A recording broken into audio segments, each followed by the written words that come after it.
이제 사도행전 20장 말씀인데 20장 말씀은 좀 길지만 먼저는 계속되는 바울의 사역 1절부터 6절까지 3차 전도 여행을 계속하는 바울의 사역이 나옵니다. 그러다가 7절부터 12절까지는 이제 유두고라고 하는 청년이 하나님의 말씀을 듣다가 졸아요. 그리고 떨어져서 죽습니다. 왜 하나님의 말씀을 요즘 여기서 이렇게 들으면 되는데 창가에 걸터 앉아서 들었을까? 마음이 반은 여기 와 있고 반은 밖에 가 있는 거예요. 그러니까 여기도 듣고 하나님의 말씀을 듣고 마음이 콩밭에 있어 반은 밖에 가 있고 그러다가 이걸 보니까 집중이 안 되니까 뭐가 돼요? 졸리잖아요. 떨어진 거예요. 근데 여기 보니까 3층이라고 그랬어요. 그 3층에서 떨어져 죽는 일. 그러니까 예배가 막 소란소란하잖아요. 그래서 그를 이제 볼 때에 사람들은 뭐 죽었다, 큰일 났다, 난리 났다 하죠. 근데 바울이 볼 때에 그가 아직 안 죽은 거예요.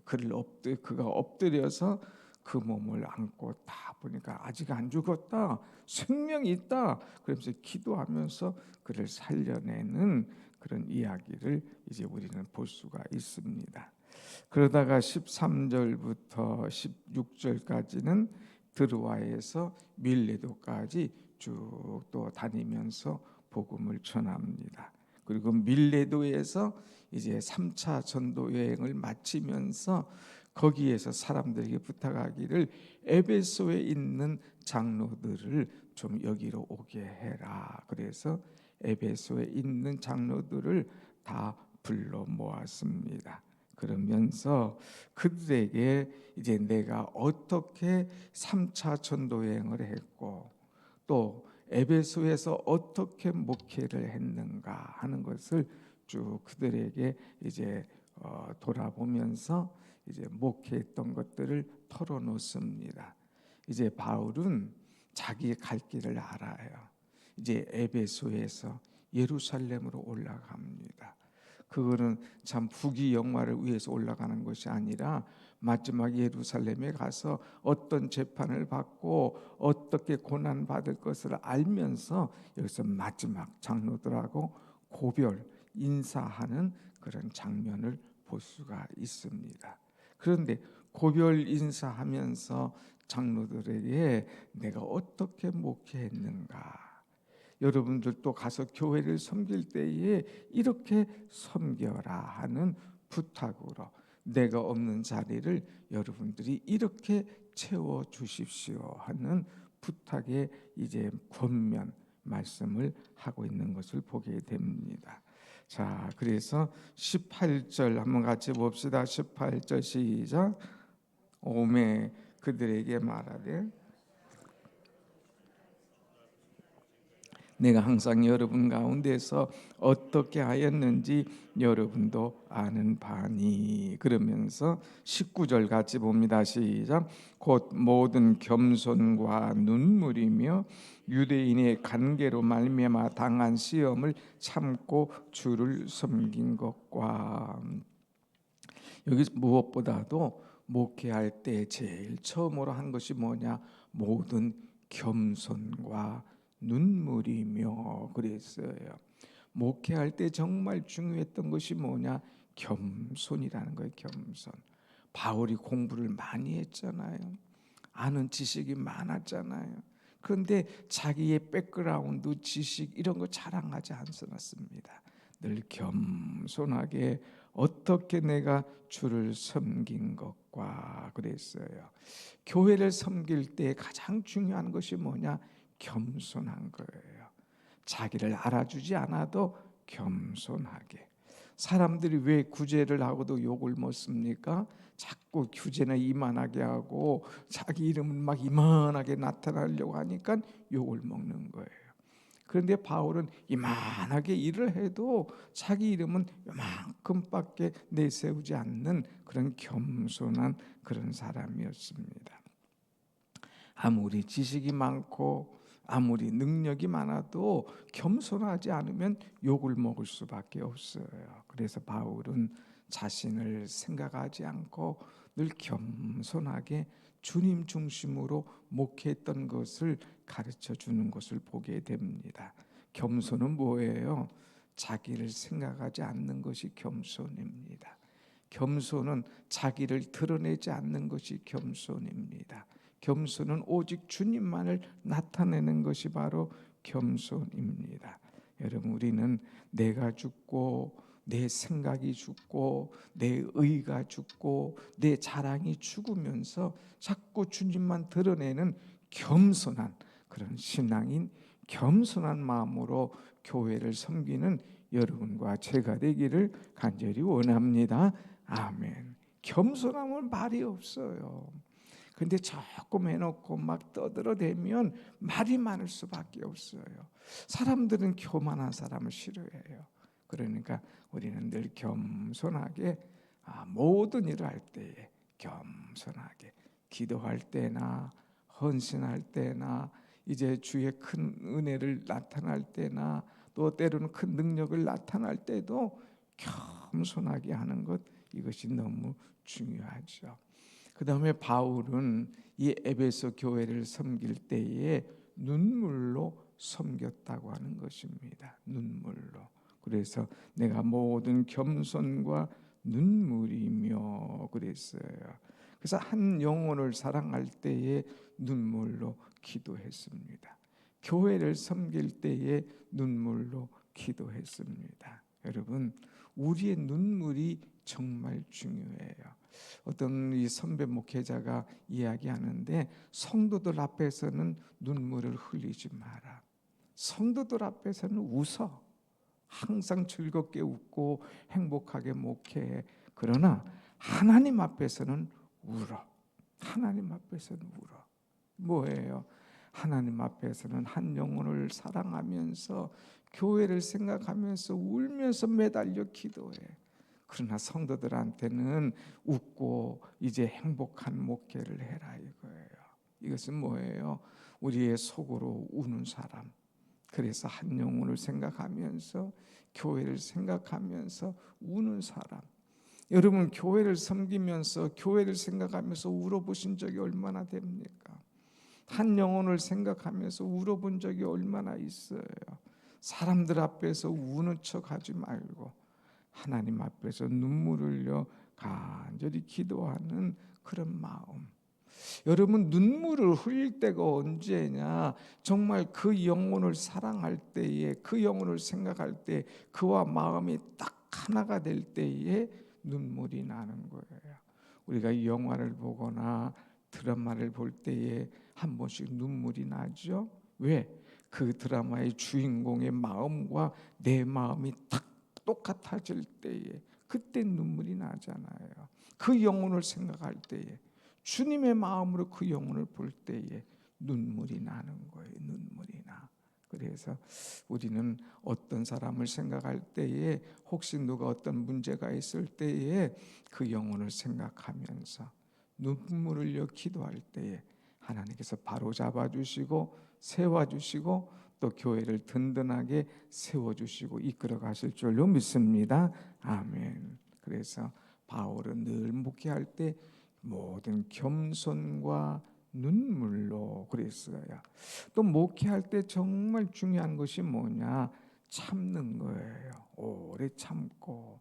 여기 무슨 일이 있었습니까? 19절 보면 모든 겸손과 눈물이며 유대인의 간계로 말미암아 당한 시험을 참고 주를 섬긴 것과 그랬어요. 동족인 유대인들이 자꾸 이제 선동을 했습니다. 어떻게든지 바울을 잡으려고 그래요. 그래서 그에게 핍박과 고통을 엄청나게 줬습니다.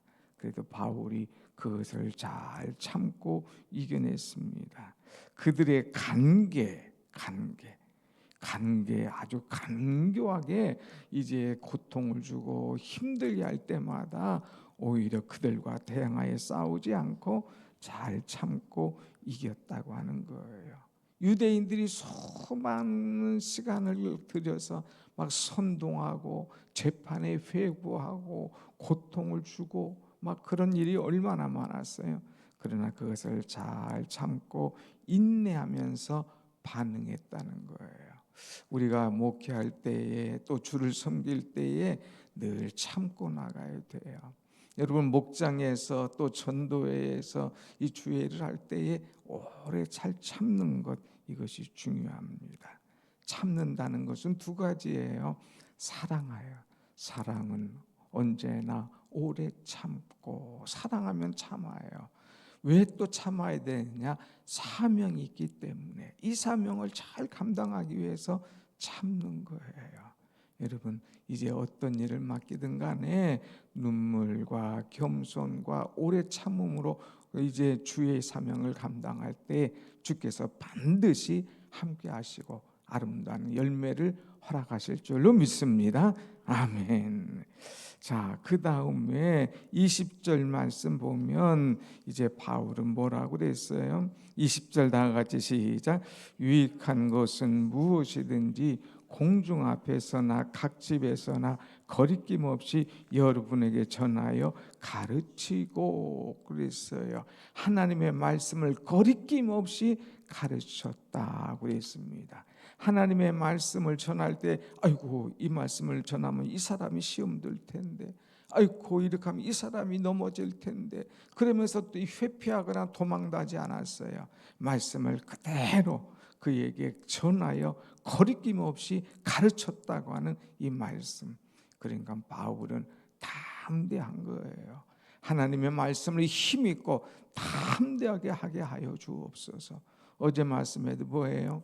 에베소에서 힘있고 담대하게 성령에 붙잡혀서 전할 때에 에베소가 흥황하고 말씀의 세력이 더하여 지더라 그랬지 않습니까? 오늘 우리는 이제 이 바울처럼 이제 가르치는, 담대하게 거리낌 없이 이 말씀을 전할 수 있는 자가 되어야 될 것이라고 하는 거예요. 그래서 21절 같이 봅니다. 시작.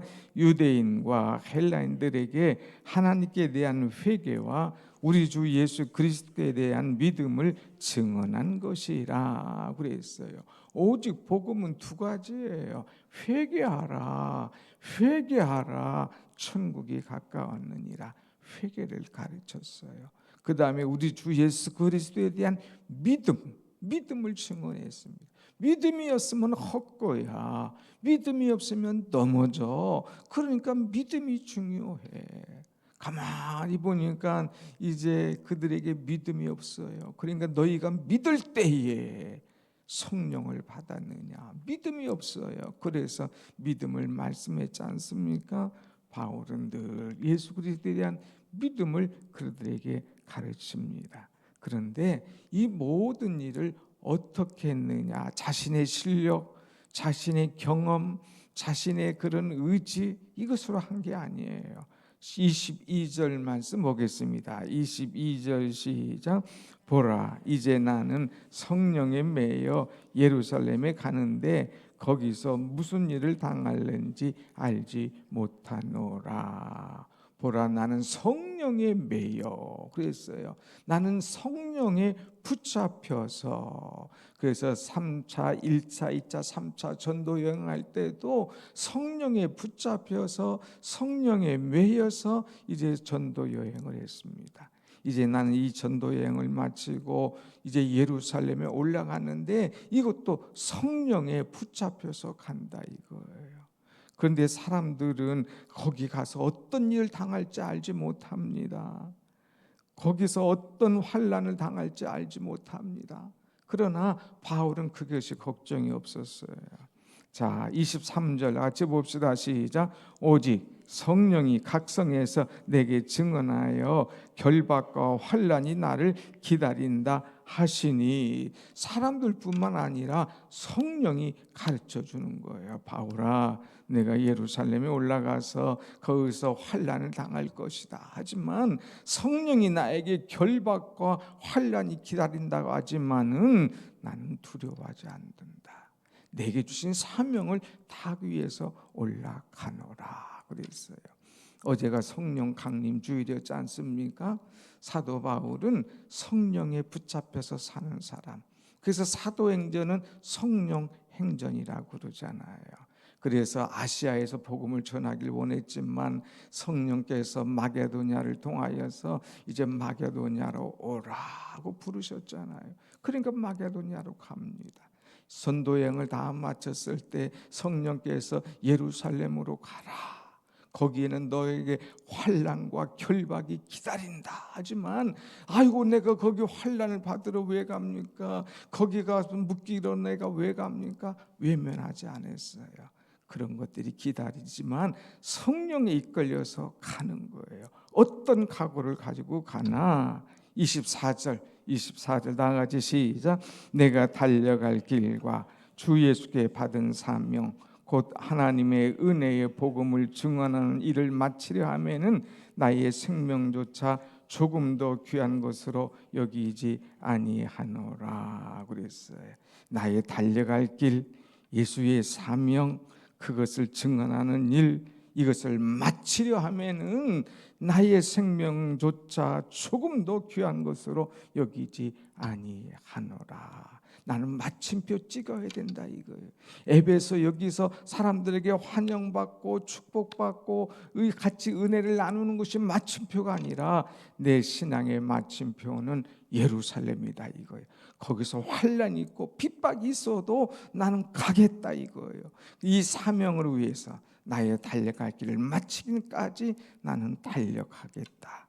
심지어는 나의 생명조차 조금 더 귀한 것으로 여기지 않겠노라는 결심을 그들에게 보여주고 있습니다.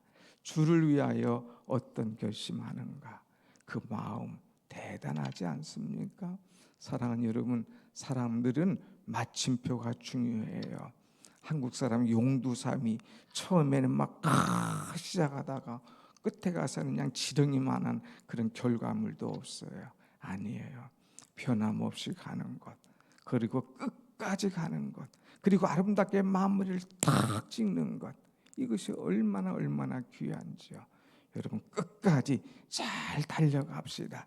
내 사명을 다할 그날까지 최선을 다해서 날려갈 때에 우리 주님께서 하늘에서 상을 주시고 큰 축복을 허락하실 줄로 믿습니다. 아멘. 기도하겠습니다.